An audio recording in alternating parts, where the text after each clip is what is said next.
Brilliance Audio presents Blithe Images by Nora Roberts, performed by Julia Whalen. The girl twisted and turned under the lights, her shining black hair swirling around her as various expressions flitted across her striking face. "That's it, Hilary. A little pout now. We're selling the lips here." Larry Newman followed her movements, the shutter of his camera clicking rapidly. "Fantastic!" he exclaimed as he straightened from his crouched position. "That's enough for today." Hilary Baxter stretched her arms to the ceiling and relaxed. "Good, I'm beat. It's home and a hot tub for me." "Just think of the millions of dollars in lipstick your face is going to sell, sweetheart." Switching off lights, Larry's attention was already wavering. "Mind-boggling." So it is," he returned absently. "We've got that shampoo thing tomorrow, so make sure your hair is in its usual gorgeous state. I almost forgot."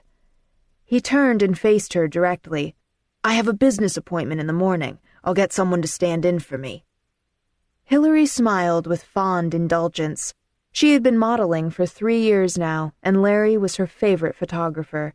They worked well together, and as a photographer he was exceptional, having a superior eye for angles and detail, for capturing the right mood. He was hopelessly disorganized, however, and pathetically absent-minded about anything other than his precious equipment. "What appointment?" Hilary inquired with serene patience, knowing well how easily Larry confused such mundane matters as times and places when they did not directly concern his camera. "Oh, that's right, I didn't tell you, did I?" Shaking her head, Hilary waited for him to continue. "I've got to see Bret Bardoff at 10 o'clock. "The Bret Bardoff?" Hilary demanded, more than a little astonished. "I didn't know the owner of Mode magazine made appointments with mere mortals, only royalty and goddesses." "Well, this peasant's been granted an audience," Larry returned dryly. "As a matter of fact, Mr. Bardoff's secretary contacted me and set the whole thing up. She said he wanted to discuss plans for a layout or something." "Good luck. From what I hear of Bret Bardoff, he's a man to be reckoned with. Tough as nails and used to getting his own way." "He wouldn't be where he is today if he were a pushover." Larry defended the absent Mr. Bardoff with a shrug. "His father may have made a fortune by starting Mode, but Bret Bardoff made his own twice over by expanding and developing other magazines. A very successful businessman and a good photographer, one that's not afraid to get his hands dirty." "You'd love anyone who could tell a Nikon from a brownie," Hilary accused with a grin, and pulled at a lock of Larry's disordered hair. "But his type doesn't appeal to me." A delicate and counterfeit shudder moved her shoulders. "I'm sure he'd scare me to death."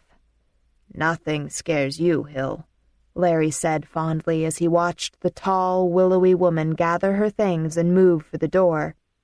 "I'll have someone here to take the shots at 9:30 tomorrow." Outside, Hilary hailed a cab. She had become quite adept at this after 3 years in New York, and she had nearly ceased to ponder about Hilary Baxter of a small Kansas farm being at home in the thriving metropolis of New York City. She had been 21 when she had made the break and come to New York to pursue a modeling career. The transition from small-town farm girl to big-city model had been difficult and often frightening, but Hilary had refused to be daunted by the fast-moving, overwhelming city and resolutely made the rounds with her portfolio. Jobs had been few and far between during the first year, but she had hung on, refusing to surrender and escape to the familiar surroundings of home. Slowly, she had constructed a reputation for portraying the right image for the right product, and she had become more and more in demand. When she had begun to work with Larry, everything had fallen into place, and her face was now splashed throughout magazines and, as often as not, on the cover. Her life was proceeding according to plan, and the fact that she now commanded a top model's salary had enabled her to move from the third-floor walk-up in which she had started her New York life to a comfortable high-rise near Central Park. Modeling was not a passion with Hilary, but a job. She had not come to New York with starry-eyed dreams of fame and glamour, but with a resolution to succeed, to stand on her own.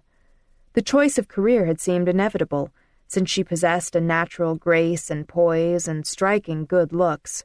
Her coal-black hair and high cheekbones lent her a rather exotic fragility, and large, heavily fringed eyes in deep midnight blue contrasted appealingly with her golden complexion.